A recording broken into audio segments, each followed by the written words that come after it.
الصالحات وهو مؤمن فلا كفران لساعه وإنا له كاتبون وحرام على قرية أهلكناها أنهم لا يرجعون حتى إذا فتحت يأجوج ومأجوج وهم من كل حدب ينسلون واقترب الوعد الحق فإذا هي شاخصة أبصار الذين كفروا يا ويلنا قد كنا في غفلة من هذا بل كنا ظالمين صدق اللہ العظیم۔ اے خاصان رسول وقت دعا ہے، اے خاصان رسول وقت دعا ہے، امت پہ تیری آ کے عجب وقت پڑا ہے۔ اے خاصان رسول وقت دعا ہے، امت پہ تیری آ کے عجب وقت پڑا ہے۔ جو دین بڑی شان سے نکلا تھا وطن سے، جو دین بڑی شان سے نکلا تھا وطن سے، پردیس میں وہ آج غریب الغربا ہے۔ جس دین نے غیروں کے تھے دل آ کے ملائے، جس دین نے غیروں کے تھے دل آ کے ملائے، اس دین میں خود بھائی سے اب بھائی جدا ہے۔ چھوٹوں میں اطاعت نہ شفقت ہے بڑوں میں، چھوٹوں میں اطاعت نہ شفقت ہے بڑوں میں، پیاروں میں محبت ہے نہ یاروں میں وفا ہے۔ گو قوم میں تیرے نہیں اب کوئی بڑائی، گو قوم میں تیرے نہیں اب کوئی بڑائی، پر نام تیری قوم کا یہاں اب بھی بڑا ہے، اور ڈر ہے کہیں یہ نام بھی مٹ جائے نہ آخر، ڈر ہے کہیں یہ نام بھی مٹ جائے نہ آخر، مدت سے اسے دور زماں میں اٹ رہا ہے۔ ہم نیک ہیں یا بد ہیں پھر آخر ہیں تمہارے، نسبت بہت اچھی ہے اگر حال برا ہے۔ فریاد ہے اے کشتی امت کے نگہباں، بیڑا یہ تباہی کے قریب آن لگا ہے۔ اے خاصان رسول وقت دعا ہے، امت پہ تیری آ کے عجب وقت پڑا ہے۔ چکا ہے آج ہمارے درمیان آپ کے جانے پہچانے مقرر و عالم پروفیسر سید راشد نسیم صاحب تشریف فرما ہے۔ آج کی یہ محفل جامع مسجد عالیہ گن فاؤنڈری کے کانفرنس ہال میں بعد نماز عصر منعقد ہو رہی ہے۔ یہ آپ کو پتہ ہے کہ ہماری اس محفل کا نمبر ہے 754، یعنی 45 نشستیں ہر سال ہوتی ہیں، تو ایک سال میں 10 سال میں 450 ہوتی ہیں، تو 754 ہیں، تو اندازہ لگا لیجئے کہ کتنی قدیم محفل ہے۔ حضرات، پروفیسر صاحب کا میں تعارف کیا کراؤں، آپ اچھی طرح سے واقف ہیں کہ انہوں نے ہمیں کئی عنوانات سے سرفراز فرمایا ہے، اور یہی نہیں بلکہ شہر کے مختلف مساجد میں، خصوصاً چریان پیلس کی مسجد میں ان کا خطاب اتوار کے دن ہوتا ہے، تو شہر حیدرآباد کے کئی مقامات سے لوگ وہاں جمع ہوتے ہیں صبح 7:15 بجے۔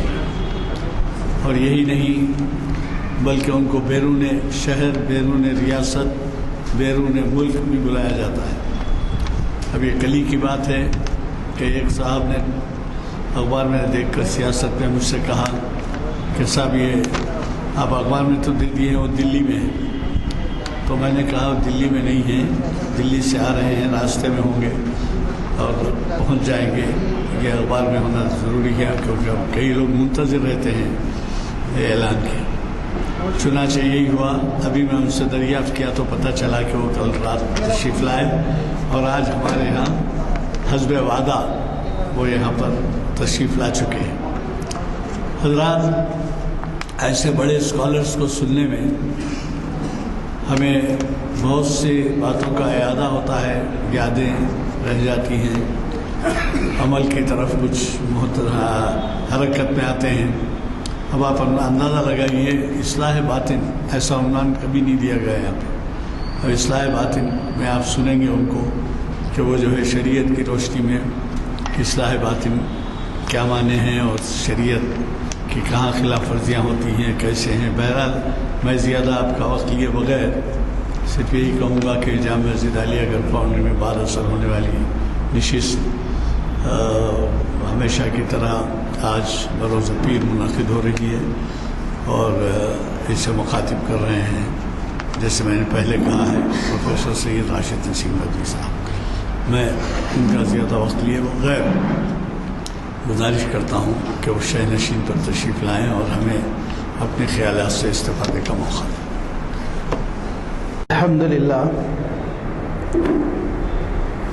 الحمد لله رب العالمين والصلاة والسلام على سيد المرسلين وعلى آله وأصحابه أجمعين. أما بعد، فقد قال الله تبارك وتعالى في القرآن المجيد والفرقان الحميد: اعوذ باللہ من الشیطان الرجیم، بسم اللہ الرحمن الرحیم. والذین اذا فعلوا فاحشة او ظلموا انفسهم ذکروا اللہ واستغفروا لذنوبهم ومن یغفر الذنوب الا اللہ ولم یصروا علی ما فعلوا وهم یعلمون. صدق اللہ العظیم. بزرگوں اور دوستو، آج کی میری گفتگو کا عنوان ہے اصلاح باطن شریعت کی روشنی میں. اور یہ گفتگو کی تمہید یہ ہے کہ گزشتہ جب مجھے یہاں آپ سے بات کرنے کا موقع ملا تھا تو میں نے گفتگو کی تھی خواہشات نفس پر، جن خواہشات کا غلبہ انسان پر بسا اوقات اتنا شدید ہوتا ہے کہ وہ حدود شریعت کو تجاوز کر جاتا ہے اور بسا اوقات اتنا خطرناک ہوتا ہے کہ وہ اپنی خواہشات کو خدا بنا ڈالتا. اللہ تعالیٰ نے قرآن مجید میں اس حقیقت کو واشگاف کیا: افرأیت الذی اتخذ ہواہ الہہ ہواہ. اس شخص کو تم نے دیکھا جس نے اپنی خواہشوں کو اپنا خدا بنا ڈالا. اب میں نے عرض کیا تھا کہ پھر خواہش کے مطابق خدا تجویز کرتا ہے، پوجا تجویز کرتا ہے، عبادت تجویز کرتا ہے، دین بنا ڈالتا ہے. ان خواہشات پر روک لگانا، ان پہ کنٹرول کرنا جنت میں داخل ہونے کے لیے انتہائی ضروری ہے. کہ اللہ تعالیٰ صاف ارشاد فرماتا ہے کہ اما من خاف مقام ربہ ونہی النفس عن الہوی فإن الجنۃ ہی المأوی. جو اپنے آپ پر کنٹرول کرتا ہے اور خواہشات کا غلام بن کر زندگی بسر نہیں کرتا، نہا النفس عن الہوی، اپنے نفس پر قابو رکھتا ہے، فإن الجنۃ ہی المأوی، اسی کے لیے جنت ٹھکانہ ہے. تو لازمی بات ہے جب شریعت نے ایک چیز کی مذمت کی ہے، اس کو ناپسندیدہ قرار دیا ہے اور بے روک ٹوک خواہشات کی پیروی پر تنقید کی، تو اس کا حل بھی شریعت میں ضرور ہوگا. وہ حل کیا ہے میں آج کی گفتگو میں پیش کرنے کی کوشش کروں گا کہ جو ہمارا باطن ہے، اندرون، جس کو قرآن مجید میں نفس سے تعبیر کیا گیا ہے، جس کو قرآن مجید میں ہوا سے تعبیر کیا گیا ہے، اور میں تشریح کر چکا ہوں، یہ اس نفس کو کنٹرول میں کیسے کیا جائے، اس کی اصلاح کیسے ہو، اندرون کی اصلاح کیسے ہو، کیونکہ اللہ تعالیٰ نے ارشاد فرمایا قد افلح من زکاہا وقد خاب من دساہا، جس نے اپنے نفس کو آلودگیوں گناہوں سے پاک کر لیا وہ بامراد ہو گیا، کامیاب ہو گیا، اور جس نے اپنے نفس کو، اپنے دل کو گندگیوں سے آلودہ کر گیا تو وہ برباد ہو گیا، وہ تباہ ہو گیا۔ جب اللہ تعالیٰ ارشاد فرما رہا ہے کہ نفس کو پاک کرنا تمہاری ذمہ داری ہے، تو پھر لازمی بات ہے اس اندرون کی اصلاح اور باطن کی اصلاح، یہ اس کا حل شریعت میں ضرور موجود ہوگا۔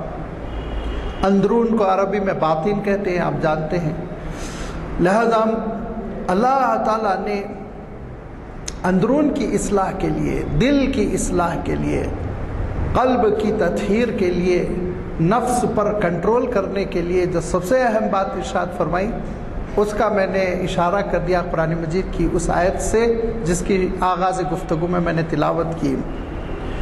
اللہ تعالیٰ ارشاد فرماتا ہے کہ وہ بندے ہلاک ہونے والے، برباد ہونے والے نہیں ہیں، والذین اذا فعلوا فاحشۃ او ظلموا انفسهم، جن سے خطا ہو جاتی ہے، غلطی ہو جاتی ہے، بے حیائی کا ارتکاب ہو جاتا ہے، خواہشات نفس کے پیچھے جو چل پڑتے ہیں، تو فوراً متنبہ ہو کر کیا کرتے ہیں؟ وہ اذا فعلوا فاحشۃ او ظلموا انفسهم ذکروا اللہ، اللہ کا ذکر کرتے ہیں۔